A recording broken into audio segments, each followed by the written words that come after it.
जय हिंद दोस्तों।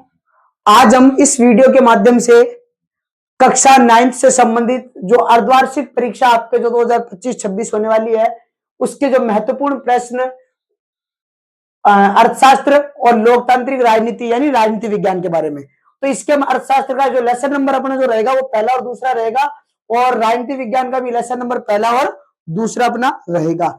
जिस इस पार्ट के हम इंपोर्टेंट जो महत्वपूर्ण जो प्रश्न है उसको हम जानने की कोशिश कर रहे हैं जो कि आपके अर्धवार्षिक परीक्षा के लिहाज से महत्वपूर्ण प्रश्न साबित होंगे। तो इसी को आगे इसी क्रम में आगे बढ़ते हुए हम इन प्रश्नों पर विचार करें। कौन कौन से प्रश्न इनको देख के आइए समझते हैं। पहले मैं अर्थशास्त्र का पहले लेसन से ले रहा हूं। पहला क्वेश्चन है कि पालमपुर में बिजली के प्रसार ने किसानों की किस तरह मदद की। पालमपुर में बिजली के प्रसार ने किसानों की किस तरह मदद की। भाई वहां पे जो बिजली आ गई तो उसके बाद किसानों को क्या फायदा हुआ, वही बात लिखनी है आपको। पहले रेट वगैरह थे, अब बिजली से क्या कर सकते हैं भाई। बिजली के जो नलकूप वगैरह ये साथ में नलकूप बना लिए हैं जिससे सिंचाई वगैरह बढ़ सकती है, उत्पादन अच्छा हो सकता है, ये चीजें कर सकते हो। क्या सिंचित क्षेत्र को बढ़ाना महत्वपूर्ण है और क्यों। बहुत इंपॉर्टेंट क्वेश्चन है, ध्यान रख लेना वापस कि क्या सिंचित क्षेत्र को बढ़ाना महत्वपूर्ण है क्यों। अगला जो अपना क्वेश्चन है बच्चों वो है पालमपुर में खेती हर श्रमिकों की, यानी जो खेती हर श्रमिक है जिनके पास जमीनें नहीं है, बहुत कम जमीनें हैं, उनको मजदूरी है जो न्यूनतम मजदूरी से कम क्यों है, यानी जो वहां प्रचलित जो मजदूरी दर है उससे कम रेट पर क्यों है। क्योंकि वहां खेती हर मजदूर है, उनके पास खेती है नहीं, काम है नहीं, तो कम मजदूर पर भी क्या कर लेते, काम कर लेते। तो इसके बारे में बताना है। एक ही भूमि पर प्रोडक्शन उत्पादन कैसे बढ़ा सकते उसके तरीके बताने हैं। तो इसके दो तरीके हैं। पहला तो क्या है, बहुविध फसल प्रणाली। क्या है बहुविध फसल प्रणाली। बहुविध फसल प्रणाली क्या होती है बच्चों कि एक वर्ष के अंदर दो या दो से अधिक बार फसलों को उगाना क्या कहलाती है, बहुविध फसल। तो अगर हमें एक ही भूमि पर अगर हमें कोई प्रोडक्शन बढ़ाना तो पहले तो ये तरीका अपनाओ कि बहुविध फसल प्रणाली के तौर पर हम वर्ष के अंदर दो या दो से अधिक बार क्या फसल उगा सकते हैं, इस प्रकार उत्पादन बढ़ सकता है। दूसरा कि कृषि संबंधित आधुनिक विधियां अपनाकर, क्या कृषि की आधुनिक विधियां अपनाकर, जैसे रासायनिक खाद, रासायनिक बीज, इसके अलावा भाई जो नलकूप वगैरह करवा दो तो इससे पानी की सुविधा हो जाए, जो यंत्र होते हैं, मशीनें होती है, ट्रैक्टर वगैरह, इससे तो प्रोडक्शन बढ़ेगा। इस प्रकार से हम क्या करते हैं, एक ही भूमि पर क्या उत्पादन को प्रोडक्शन को क्या कर सकते, बढ़ा सकते हैं। मझोले बीच के छोटे और बड़े किसान, भाई किसान कृषि से कैसे पूंजी प्राप्त कर, भाई खेती करते हैं, उनसे जो भी प्रोडक्ट प्राप्त होता है खेती से उसको मंडी में बेचते हैं, उससे जो भी पैसा मिलता है उसको बैंकों में क्या करते हैं, जमा कर देते हैं और अपने लिए जो कुछ अनाज हिस्सा है वो अपने लिए रख लेते हैं और पैसों को वो गरीबों को ऋण के तौर पर भी देते हैं। वह छोटे किसान किस छोटे किसानों से कैसे कैसे भिन्न है, वे छोटे किसानों से कैसे भिन्न है। तो छोटे किसानों के पास कम जमीन होती है, उत्पादन कम होता है, इसलिए बड़े या मझोले किसानों पर क्या रहते हैं, निर्भर रहते हैं और इनसे ऋण वगैरह लेते हैं, इस प्रकार अपना काम चलाते हैं। गैर कृषि कार्य है वे कार्य जो कृषि से संबंधित ना हो, जैसे कोई डेयरी का काम कर रहा है, कोई परिवहन का काम कर रहा है, कोई दुकानदार है छोटा मोटा, तो ये सारे जो इस प्रकार के जो काम, जो कोई छोटे उद्योगों में लगा हुआ है, तो ये सारे काम गैर कृषि कार्य होते हैं। कौन से होते हैं बच्चों, गैर कृषि कार्य। पालमपुर के लोगों की जो मुख्य क्रिया, भाई पालमपुर के जो लोग हैं जो मुख्य रूप से क्या काम करते हैं, क्या कार्य करते हैं, क्या क्रिया करते हैं, तो वो कृषि करते हैं बच्चों। क्या करते हैं, कृषि। पालमपुर की मुख्य क्रिया। स्थायी पूंजी से आपका क्या आशय है। स्थायी पूंजी जैसे कोई घर हो गया, मकान हो गया, कोई मशीन हो गई, कोई औजार हो गए, जो हमारे पास परमानेंट रहते हैं, इसको हम क्या कहते हैं, स्थायी पूंजी कहते हैं, क्योंकि कई वर्षों तक हमारे पास पूंजी के रूप में रहती है। भौतिक पूंजी को कितने भागों में बांटा जाता है, दो। एक होता है स्थायी पूंजी, स्थायी पूंजी जैसे भी हमने देखा है, जैसे मशीन भवन वगैरह ये।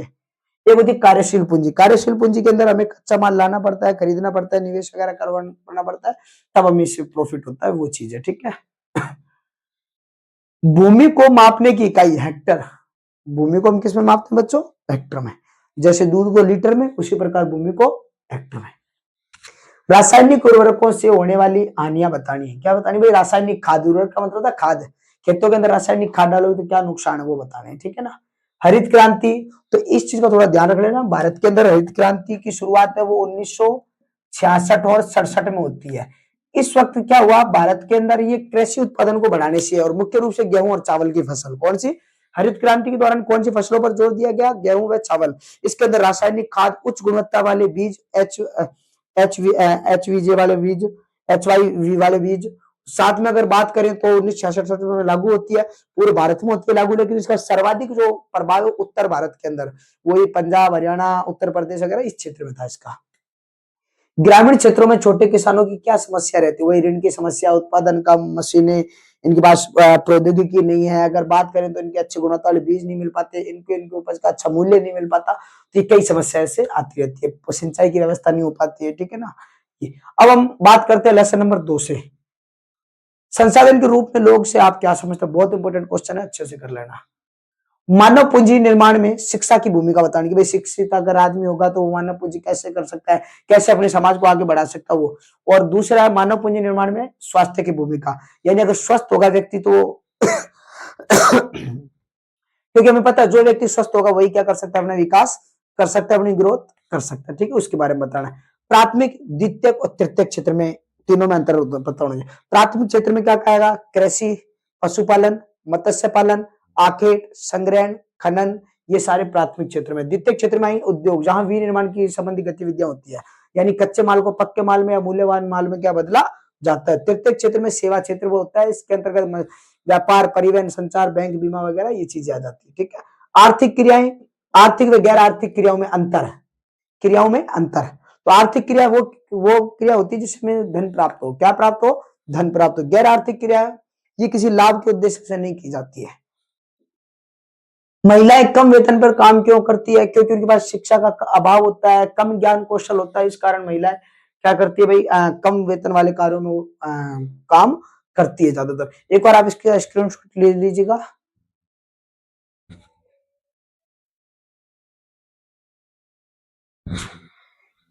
इसी क्रम को आगे बढ़ाते हुए अब हम जो क्वेश्चन के आगे बात कर रहे हैं वो 15वें क्वेश्चन की बात कर रहे हैं। तो बेरोजगारी शब्द से आप कैसे व्याख्या करेंगे? भाई बेरोजगारी शब्द है उसकी आप कैसे व्याख्या करेंगे, इसको कर लेना। प्रच्छन्न और मौसमी बेरोजगारी में अंतर। प्रच्छन्न बेरोजगारी क्या होती है? जहां व्यक्ति भाई योग्यता तो काम करने की इच्छा तो होती है परंतु प्रचलित मजदूरी पर उसको रोजगार नहीं मिलते हैं। मौसमी बेरोजगारी ज्यादातर शहरी क्षेत्रों में जैसे चीनी उद्योग वगैरह इनमें पाई जाती है।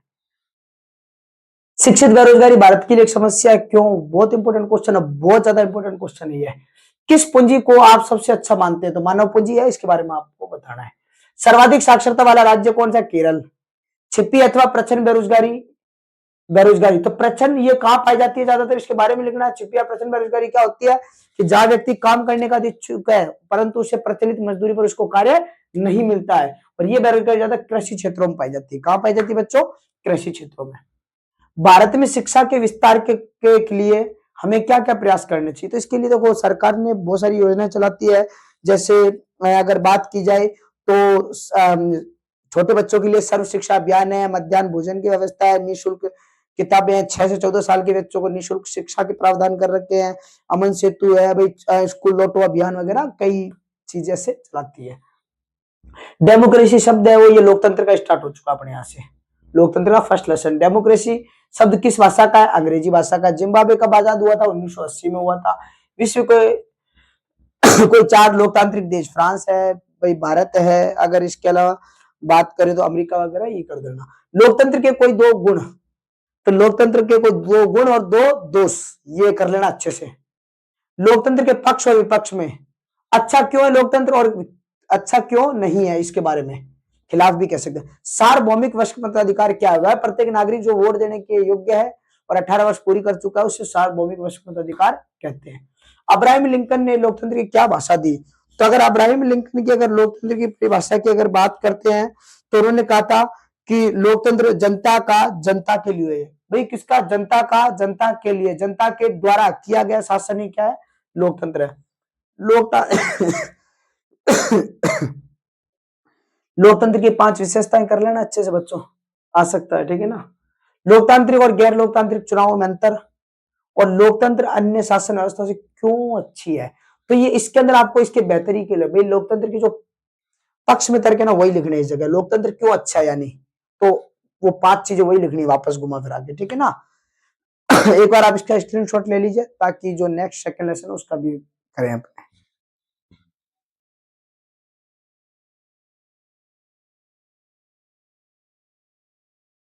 तो दोस्तों अपना जो अगला क्वेश्चन है वो कौन सा है, 26वां क्वेश्चन, जो पार्ट 2 से संबंधित है। किससे? पार्ट दूसरा है। संविधान सभा के अध्यक्ष कौन है? डॉक्टर राजेंद्र प्रसाद। कौन है? डॉक्टर राजेंद्र प्रसाद। जहां आपको शब्द मिल जाए कि संविधान सभा की प्रारूप समिति, शब्द क्या मिल जाए? प्रारूप, तो वहां आंखें बंद करके डॉक्टर भीमराव अंबेडकर कर देना, डॉक्टर भीमराव अंबेडकर। तो संविधान सभा की जो प्रारूप समिति के अध्यक्ष पूछे तो डॉक्टर भीमराव अंबेडकर, संविधान सभा के अध्यक्ष पूछे तो डॉक्टर राजेंद्र प्रसाद। संविधान सभा की जो पहली बैठक हुई थी 9 दिसंबर 1946 को, कब हुई थी? 9 दिसंबर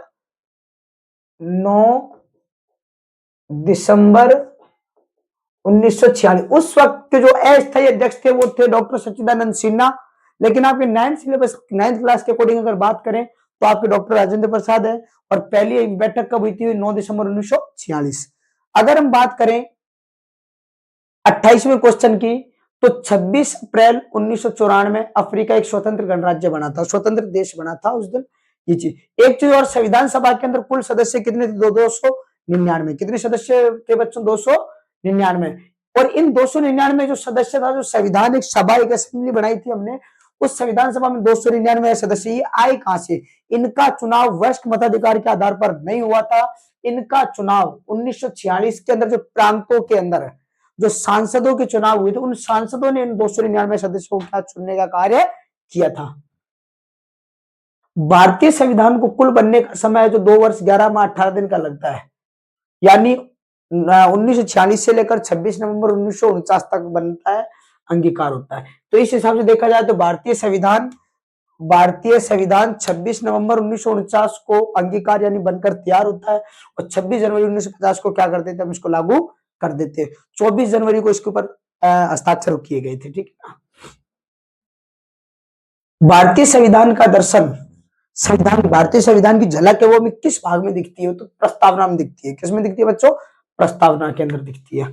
रंगभेद की नीति क्या थी? नस्ल के आधार पर, रंग के आधार पर, चमड़ी के आधार पर जो भेदभाव होता था अफ्रीका के अंदर, उसे रंगभेद नीति कहा जाता है, जिसके अंदर 3 प्रकार के लोग वहां पे बताए गए थे। एक तो श्वेत, एक अश्वेत और एक रंगीन चमड़ी वाले। और तो अपना क्वेश्चन, संविधान क्या है? तो संविधान एक लिखित दस्तावेज है बच्चों। क्या है? संविधान एक लिखित दस्तावेज है जिसमें राज्य या देश को संचालन के लिए कानूनों व नियमों का समावेश है। कहने का मतलब क्या है? अगर हम बात करें तो संविधान एक दस्तावेज है इसकी तरह। क्या है बच्चों? दस्तावेज। अब इसके अंदर क्या है? इसको सपोज करो ये संविधान है, तो इसके अंदर क्या लिखा है? किसी भी देश को चलाने के लिए, पॉलिटिकल साइंस की भाषा में देश को राज्य भी कह सकते हैं, तो राज्य को चलाने के लिए जो कानून वगैरह लिखे हुए हैं तो उसका समावेश इसके अंदर आपके है। भारत के पहले राष्ट्रपति कौन है? डॉक्टर राजेंद्र प्रसाद। और पहले अगर प्रधानमंत्री पूछ ले तो जवाहरलाल नेहरू। भारत के पहले गृह मंत्री पूछ ले तो अपने सरदार वल्लभ भाई पटेल। संविधान एक जीवित आलेख है, सिद्ध कीजिए। बहुत इंपॉर्टेंट क्वेश्चन है। भारत एक धर्मनिरपेक्ष या पंथ निरपेक्ष होगा, क्योंकि भारत सभी धर्मों को समान दृष्टि से देखता है, और भारत का राज्य का कोई धर्म नहीं है। सभी धर्म अपना अपना विकास प्रचार, अपने धर्म का प्रचार प्रसार कर सकते हैं। कोई भी व्यक्ति किसी भी धर्म को अपना सकता है। राज्य धार्मिक मामलों में हस्तक्षेप नहीं करेगा, और कुछ विशेष परिस्थितियों में कुछ उस धर्म में कुरीतियां होती है तब वो कर सकता है। हमें संविधान की आवश्यकता क्यों होती है? जिस प्रकार हमें अपने घर चलाने के लिए, स्कूल को चलाने, घर को चलाने के लिए नियम, स्कूल को चलाने के लिए नियम होते हैं, उसी प्रकार देश को चलाने के लिए भी कुछ कानून, कुछ नियम वगैरह होते हैं, और इसलिए हमें संविधान की आवश्यकता होती है। संविधान से हमें लोगों को अधिकार मिलते हैं, वोट देने का अधिकार मिलता है, भाई अपने मौलिक अधिकार दिए जाते हैं, समानता स्वतंत्रता के अधिकार दिए जाते हैं, देश को चलाने के काम आता है, इसलिए संविधान की हमें आवश्यकता होती है। भारतीय संविधान निर्माण के समय कठिन परिस्थितियां, देश का विभाजन, शरणार्थी वगैरह, इसके अलावा अगर बात करें तो देशी रियासतों का विलय। देशी रियासतें क्या होती है? उस वक्त जब भारत आजाद हुआ था उस वक्त राजाओं के कुछ क्षेत्र थे, हालांकि वो ब्रिटिश शासन के अधीन थी, तो उन राजाओं के क्षेत्र को रजवाड़े या रियासतें कहा गया। उस वक्त तो देश के अंदर टोटल 565 देशी रियासतें थी। कितनी? 565 रजवाड़े या देशी रियासतें कह सकते हैं। भारतीय संविधान निर्माण के समय तो कठिन परिस्थिति हमने देख लिया। दक्षिण अफ्रीका में लोकतंत्र सरकार कब बनती है? तो बच्चों अपने यहाँ पढ़ा था 26 अप्रैल 1994 को बनती है। और अश्वेत लोगों के नेताओं ने अपने साथियों से क्या अपील की थी? उन्होंने कहा था कि जो गोरे लोगों ने हम पे जो अत्याचार किए हैं, उन्हें अपनों को भुला देना चाहिए, अपने सभी समान है और जो भी कानून नियम बनेंगे उसके अंदर गोरे और जो अश्वेत लोग हैं वो सभी क्या उसके अंदर समान रूप से भाग लेंगे। दक्षिण अफ्रीका की रंगभेदी गोरी सरकार द्वारा उठाए गए रंगभेदी कदमों का उल्लेख कीजिए। तो भाई उनके लिए वही भेदभाव भरा व्यवहार था, ना उन्हें सार्वजनिक स्थानों पर जाने दिया जाता था। इसके अलावा अगर बात करें तो उनके साथ दमनात्मक होते थे भाई, जो भी उन्हें संगठन बनाने का आजादी नहीं थी, उन्हें विरोध करने की आजादी नहीं थी किसी भी चीज की। अस्पताल, station, police station, rail, bus stand, सभी जगह इनके साथ जो अपने स्विमिंग पूल होता है ना नहाने के लिए, तो उसके अंदर भी इनको क्या है अलग अलग सब जगह अलग अलग व्यवस्था इनके साथ थी, तो भेदभाव भरा व्यवहार होता था। तो बच्चों इसी के साथ जो अर्धवार्षिक तक के जो महत्वपूर्ण जो आपके क्वेश्चन जो परीक्षा में दिखने वाले हैं, और मैं उम्मीद करता हूं आप सबको कि ये आपके जो 9th क्लास के अर्धवार्षिक परीक्षा में बहुत ही उपयोगी और सहायक प्रश्न होंगे ये। और एक बार आपको अर्धवार्षिक की जो इस पेपर के लिए भी आपके जो अर्धवार्षिक पेपर था उसके लिए बहुत बहुत बधाई, और आप पूरे मन लगा के मेहनत करें।